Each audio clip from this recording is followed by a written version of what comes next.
Hello दोस्तों, मेरा नाम ईशेंदु है and I welcome you to simply crack. दोस्तों, इस लेक्चर में आज हम लोग देखेंगे जो किस तरीके से आप आरआरबी एनटीपीसी एग्जामिनेशन के लिए जीके को 3 मंथ्स में अच्छे से कवर कर सकते हो। वीडियो शुरू करने से पहले मैं आपको बता दूं कि अगर अभी तक आपने टेक्स्ट बुक का पास नहीं खरीदा है तो उनकी वेबसाइट पे एक सेल चल रही है जहां पे उनका ईयरली प्रो पास 307 रुपीज का और लाइफ टाइम प्रो पास 527 रुपीज का मिल रहा है। इस प्रो पास से आप सिर्फ एसएससी ही नहीं, इंडिया में होने वाले किसी भी गवर्नमेंट एग्जाम के previous year paper, sectional test, mock test, ये सब कुछ दे सकते हैं। इस पास को खरीदने का लिंक आपको नीचे डिस्क्रिप्शन में मिल जाएगा। अगर आप हमारा कोड आलोक यूज करते हैं तो आपको मैक्सिमम डिस्काउंट भी मिलेगा। तो चलिए वीडियो शुरू करते हैं। दोस्तों, सबसे पहले हम लोग एग्जामिनेशन के पैटर्न को देखते हैं। सबसे पहले एग्जामिनेशन होता है सीबीटी स्टेज 1। दोस्तों, ये examination overall qualifying in nature का होता है, ठीक है। और इस एग्जामिनेशन में आपको टोटल नंबर ऑफ क्वेश्चंस होते हैं 100, जिसमें से जनरल अवेयरनेस से आपको 40 क्वेश्चंस देखने को मिलेंगे। और इस एग्जामिनेशन में आपको 1/3 नेगेटिव मार्किंग भी देखने को मिलेगा। जैसे ही आप इस एग्जामिनेशन को क्वालिफाई करते हो, आपको सीबीटी स्टेज 2 देना होगा, जिसमें टोटल नंबर ऑफ क्वेश्चंस होंगे 120, जिसमें जनरल अवेयरनेस से आपको 50 क्वेश्चंस देखने को मिलेंगे। यहाँ भी आपको 1/3 नेगेटिव मार्किंग देखने को मिलेगा। तो ओवरऑल आप यहाँ पे देख सकते हैं जो किस तरीके से जनरल अवेयरनेस यहाँ पे इंपॉर्टेंट रोल प्ले कर रहा है। दोस्तों, अगर आप सीबीटी 1 के जनरल अवेयरनेस के पेपर को एनालाइज करोगे तो पता चलेगा जो सबसे ज़्यादा वेटेज जो है वो स्टैटिक जीके को दिया जाता है, उसके बाद करंट अफेयर्स, और बाकी के वेटेज भी आप यहाँ पे देख सकते हैं। दोस्तों, ये आरआरबी एनटीपीसी का ऑफिशियल सिलेबस है जो कि मैंने इनके ऑफिशियल नोटिफिकेशन पीडीएफ से ही लिया है। इसमें जितने भी टॉपिक्स दिए गए हैं इसे आपको अच्छे से कवर करना है। तो चलिए एक एक करके सारे टॉपिक्स को देखते हैं।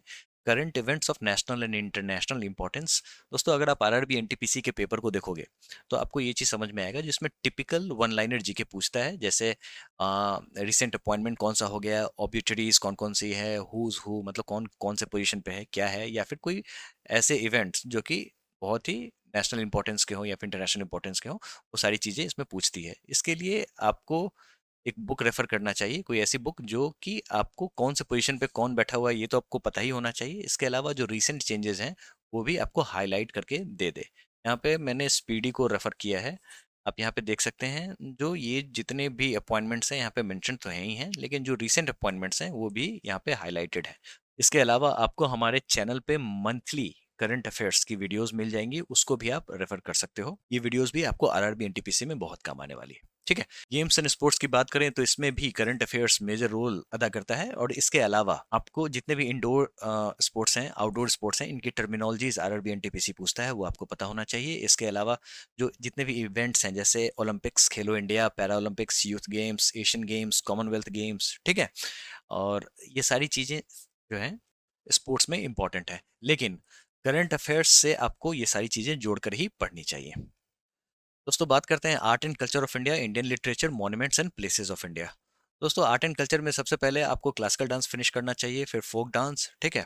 उसके बाद martial art forms of India, फिर fairs and festivals of India आपको अच्छे से कवर करना चाहिए। उसके बाद आप इंडियन म्यूजिक पढ़ो, ठीक है। इंडियन म्यूजिक के साथ साथ म्यूजिकल इंस्ट्रूमेंट्स एंड घरानास भी पढ़ो। दोस्तों, इंडियन लिटरेचर की बात करेंगे तो जो भी कॉन्स्टिट्यूशन के 8 शेड्यूल में लैंग्वेजेस मेंशन्ड हैं उसको अगर आप साहित्य अकादमी से जोड़ के देखोगे तो ये टॉपिक आपका आसानी से कवर हो जाएगा।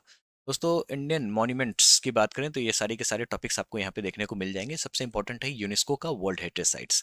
जो भी साइट्स हैं, जो भी रिसेंट ऐड हुए हैं, करंट अफेयर्स का पार्ट है, वो तो आपको कवर करना ही चाहिए। इसके अलावा नॉमिनेशंस भी आपको देखने हैं, क्योंकि इससे भी आरआरबी सवाल पूछता है, ठीक है।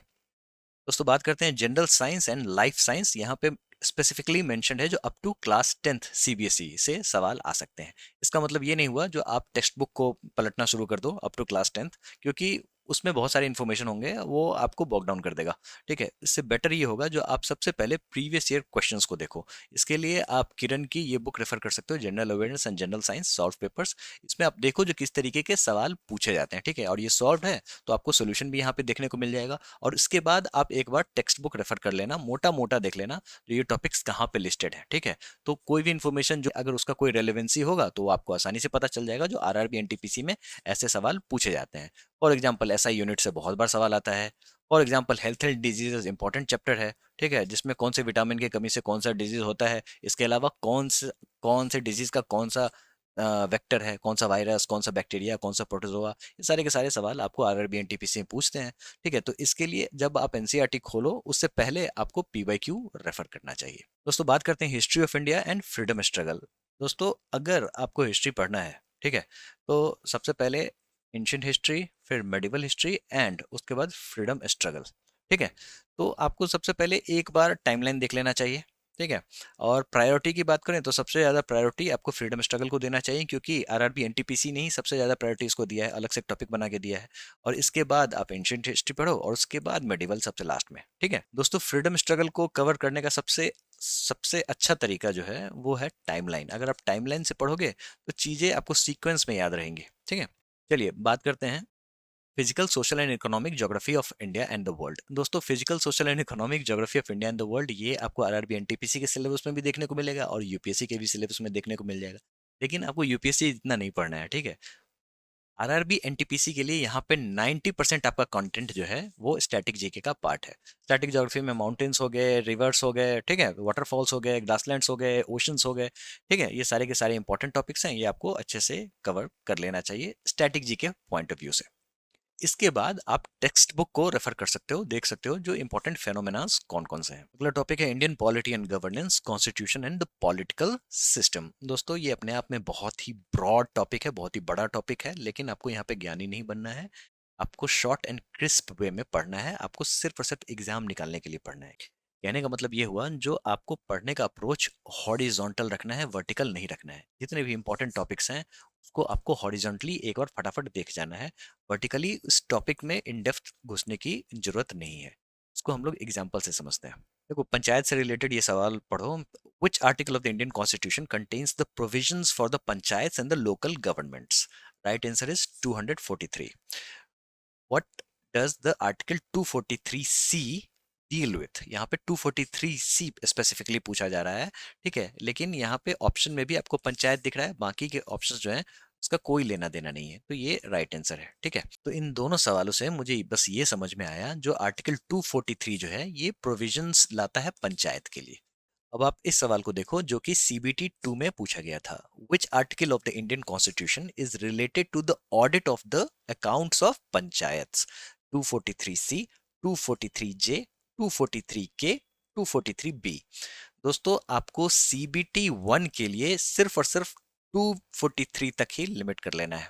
ठीक है, ये 243 का वर्टिकल डायमेंशन है, ये बाद में देखना चाहिए आपको। ठीक है, क्योंकि ये रहा आपका 243 से लेकर 243O तक। ठीक है, अब इसमें जो भी इंपॉर्टेंट वाले हैं वही आपको पढ़ने चाहिए, वो भी अभी नहीं, वो सीबीटी 2 में आप देखना। ठीक है, और इसको भी निमोनिक्स की सहायता से इंपॉर्टेंट वाले अगर कवर कर लिए जाएं वही अच्छा है। जैसे 243H जो है ये पंचायत को पावर देता है जो टैक्सेस को इम्पोज करने के लिए। अब आप इसको कैसे याद करोगे, तो आप ये जो H लिखा हुआ है इसको आप मान लो बैरियर है। ठीक है, अब यहाँ पे कोई गाड़ी लगी हुई है, टोल लगा हुआ है, और ये बैरियर जो है ये तभी उठेगा जब आप टोल दोगे। ठीक है, इस तरीके से आप याद कर लो, लेकिन ये अभी भी नहीं, ये आपको सीबीटी 2 का पार्ट है। ठीक है, ये आप सीबीटी 2 में देखना, अभी मत देखो, अभी आपको वर्टिकली पढ़ने की जरूरत नहीं है, आप हॉरिजॉन्टली पढ़ के आगे बढ़ो।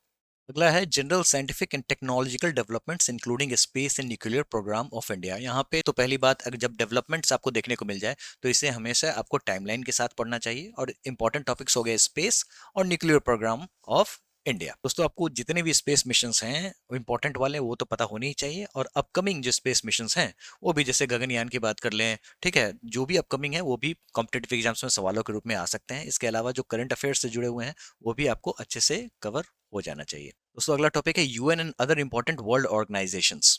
दोस्तों यूएन से सवाल आते हैं, यूएन आपको अच्छे से कवर होना चाहिए। उसके अलावा आपको जितने भी उसके स्पेशलाइज्ड एजेंसीज, जो 6 स्पेशलाइज्ड एजेंसी हैं वो भी पता होनी चाहिए, और उसके अलावा जितने भी नेशनल और इंटरनेशनल इंपॉर्टेंस के जो ऑर्गेनाइजेशन हैं वो आपको अच्छे से कवर करने हैं। उसके बाद आता है environmental issues concerning India and the world at large. Earth summit से स्टार्ट करते हुए जो अभी COP29 COP29 तक गए हैं, उसका अगर आप एक बार टाइमलाइन देख लोगे तो ये टॉपिक आसानी से कवर हो जाएगा। Basics of computer and computer applications common abbreviations, ये टॉपिक जितना एसएससी मेंस में पढ़ना है उतना ही आपको आरआरबी एनटीपीसी में ही पढ़ना है। स्टैटिक जीके के कोर्स में ये भी आपको मिल जाएगा। अब बात करते हैं ट्रांसपोर्ट सिस्टम्स इन इंडिया। दोस्तों ट्रांसपोर्ट सिस्टम्स इन इंडिया की जब भी बात होगी तो इसमें 4 टॉपिक्स आपको देखने को मिलेंगे, railways, national waterways, air transport and roads in India. इनसे सवाल आरआरबी एनटीपीसी पूछता है, ये आपको पढ़ लेना चाहिए। दोस्तों बात करते हैं इंडियन इकोनॉमी की। दोस्तों इंडियन इकोनॉमी एक तो होता है माइक्रो इकोनॉमी, एक होता है मैक्रो इकोनॉमी। माइक्रो इकोनॉमी को आपको उतना ध्यान नहीं देना है। मैक्रो इकोनॉमी में जो भी इंपॉर्टेंट टर्मिनोलॉजीज हैं जैसे जीडीपी, जीएनपी, ये सारे जो हैं वो आपको पता होने चाहिए।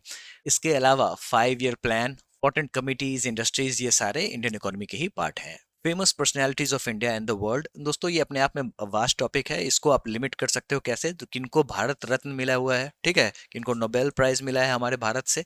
इसके अलावा जो Padma Bhushan award, Vibhushan award, Padma Shri award हैं, उनको आप अच्छे से कर लो, ठीक है। इससे आरआरबी एनटीपीसी बार बार सवाल पूछता है।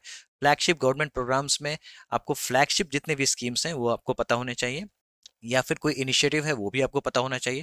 Flora and fauna of India, जब भी आप नेशनल पार्क्स पढ़ रहे होगे, ठीक है, बायोस्फीयर रिजर्व्स पढ़ रहे होगे, तो कौन से बायोस्फीयर रिजर्व्स में कौन सा फ्लोरा या फिर फौना इंडेमिक है वो आपको पता होना चाहिए। Important government and the public sector organisations of India. दोस्तों इसमें आपको एक तो टाइमलाइन, जो आज़ादी के बाद से जो स्टील की फैक्ट्रियाँ बनी, कॉटन की इंडस्ट्रीज लगे, इसके अलावा जूट मिल्स लगे, वो आपको सारे पता होने चाहिए। इसके अलावा मिनी रत्ना, नवरत्ना कंपनीज जो हैं वो पता होने चाहिए, और करंट अफेयर्स में जो भी चेंजेस हुए हैं वो भी पता होने चाहिए। मैंने हाल ही में एक करंट अफेयर्स की वीडियो डाली है जिसमें मैंने 14 सीपीएसई की चर्चा की है, सेंट्रल पब्लिक सेक्टर एंटरप्राइजेस, वो आपको जाके देखना चाहिए।